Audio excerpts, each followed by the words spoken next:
Well, good evening and welcome to the Arbor Hills Nature Preserve in Plano, Texas. I am filming intros this time of year at a different location for reasons of sun position and general traffic here at the preserve. Tonight's exercise is a field test of the Sofirn SC18. I want to thank Sofirn for sending me the light and making the review possible. I really only have a couple things to say in terms of introduction. This is an EDC style light. I have average size hands. That should give you a point of comparison. I like the weight, the general feel. Texturing here is interesting. It's good, but it's not cross-hatched. So if I move my finger this way, good solid grip. This way, it's already slick. That's important because right now the heat index is hovering right at 100, 101. You have one switch that controls everything. I like how it's raised, easy to feel as you move your thumb across, even with very light gloves. Charging port covers on the other side. Here's something that may help you out. Take the clip and line it up with the switch. So no matter how you access the light, find that clip and just run your thumb right across it like this till you get to about that position, and it can be really dark out. You just rotate your thumb forward and you're right on that switch. Also, if you want to take that charging port cover off, take your index finger, put it right here. Keeps it from slipping up. Then you can move your thumb under and up like that, or you can put your other hand around it. This is a natural thing to do. Of course, you don't want to be fumbling with this cover and then accidentally hit the power switch, especially if that's pointed back towards your face. Now, your output levels are Moonlight, low, medium, high, turbo, strobe. You have direct to Moonlight, direct to turbo, direct to strobe. UI works exactly the way it's documented in the user's manual. This is a field test. I'm really not going to go into that other than to say there are a couple things that may interest you. One is if you're already in Moonlight and you quickly need a higher level of illumination, you don't have to click out of Moonlight and then into another mode. You can simply press and hold, and that will allow you to cycle through higher levels of illumination. There is memory for low, medium, high. Then if you quad click to lock the light out, while you are in lock mode, you can press and hold, not click, but press and hold to activate Moonlight. Option of getting a magnetic tail cap, non-magnetic, out of the box. I actually like non-magnetic better for reasons I've discussed in other videos, but you don't want to hear that. You're not interested in that. What you want to see is beam shots.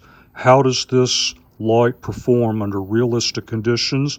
Maybe you want to see some wildlife along the way. All right then, you want it, you got it. We are at the bridge where I normally do output level testing, and here is Moonlight.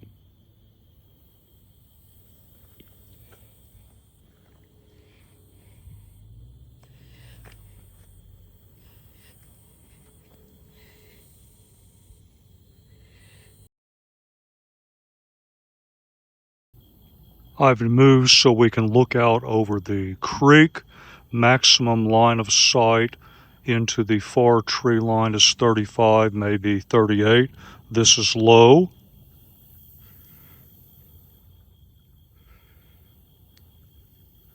Medium.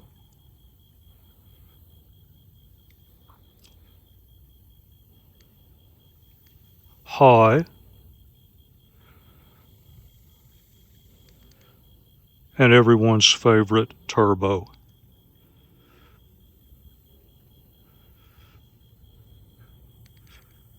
Oh well, there's strobe.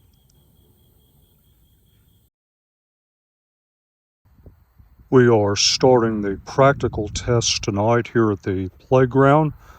I'm in low, and this simulates a situation where maybe you were out here with the kids earlier, somebody dropped something, it's dark, now you have to come out and search for it. So this close proximity search is something I always like to do with an EDC style light, kind of try to find out what the lowest level is that does an acceptable job. And this seems to be just about right.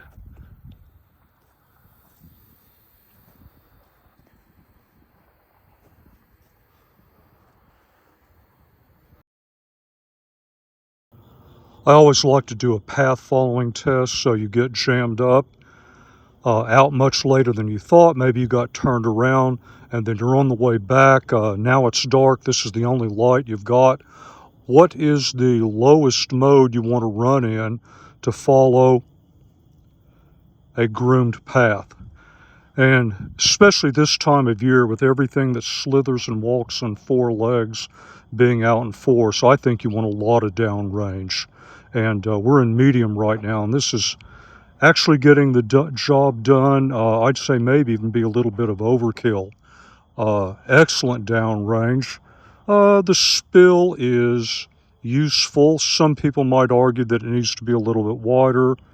So you have to go side to side here, but you can look back deep inside the tree lines, pick up eye shine. So there's a good look at medium.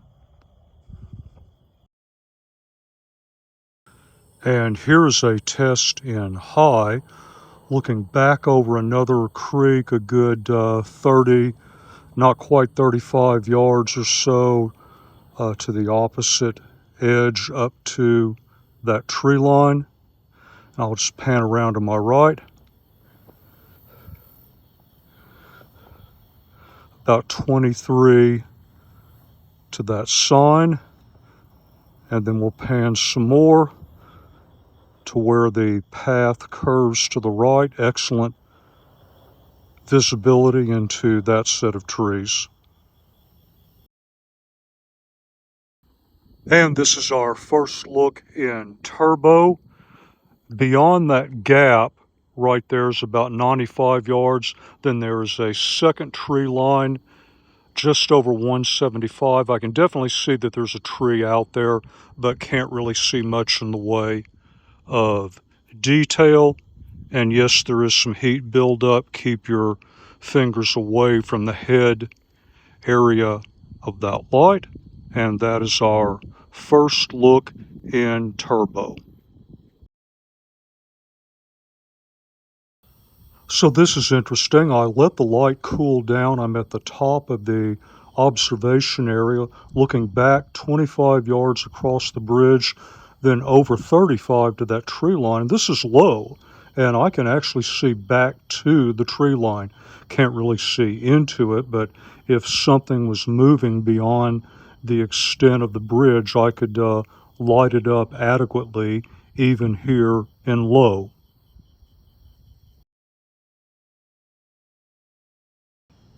At the top of the observation tower, back in turbo, looking down onto the outer loop trail. I'm going to let this serve as a very simplistic burn down test. It looks like there is step down, it's gradual. I don't have access to a burn down chart from the manufacturer, so let's just let this run at least a couple of minutes and we'll see how it goes. Let the light speak for itself. And you can tell I'm shifting my fingers back further away from the head area of the light because of the heat buildup. It is substantial. Now I can keep my finger there, but it's getting close to getting really uncomfortable.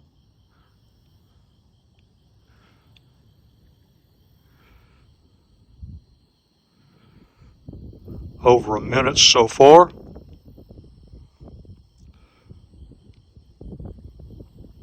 I should also point out there's a very minimal amount of light above me and behind me.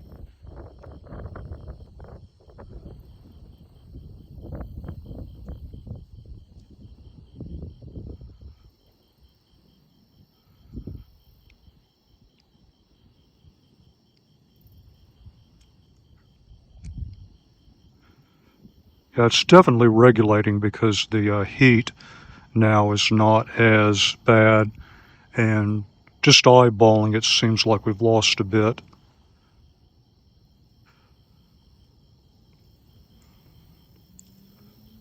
Over 2 minutes now.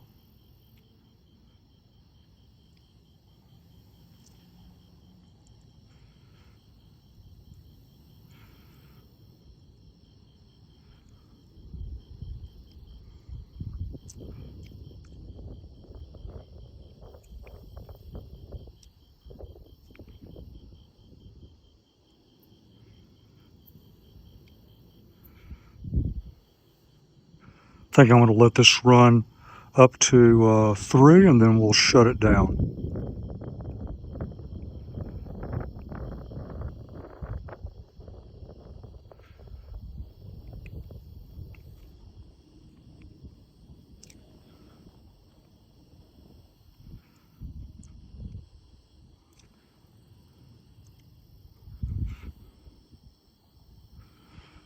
So as we're just going past 3 minutes, it's looking like that's a bit of a steady state. It's probably going to continue just very gradually stepping down, but that's what it looks like in turbo after 3 minutes.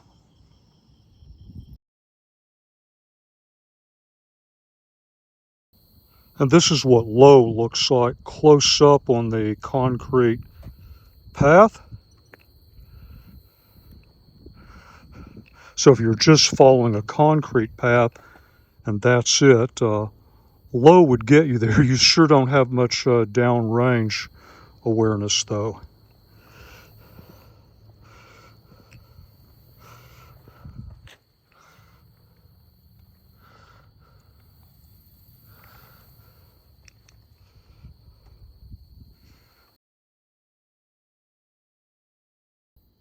So how does this light work in tandem with the headlamp?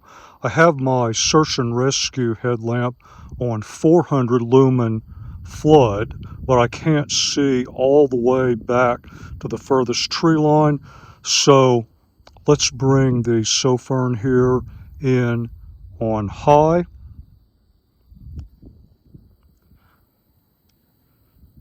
This is a fairly decent candela beam, and so if you have a low to modest lumen headlamp and you like to go out and do night hiking and exploration, this might make a really great companion light to have for increasing your downrange situational awareness and making identifications.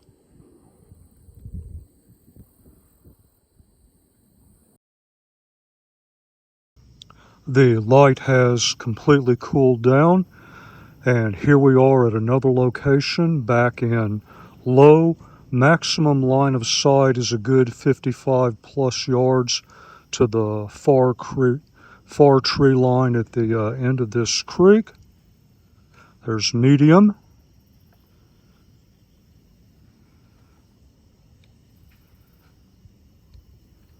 high,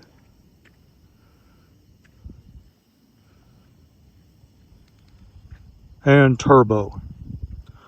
So my basic philosophy is pretty simple. You can go to the manufacturer's website, you can read up on the features, maybe catch a review, match the UI to your specific use cases and preferences, and then take price into consideration. Once you get past all that, You put the light out in realistic conditions like we did tonight, it ought to be able to sell itself. I shouldn't have to say anything. In fact, I don't promote anything. I am not an advocate, an ambassador, an enthusiast, or a fanboy of any particular brand or any product within a brand. I'm just the guy who runs the test. You make the decision. And on that note, I'm going to shut it down for tonight. And as always, until the next review, thank you very much for your time, and thank you for watching the video.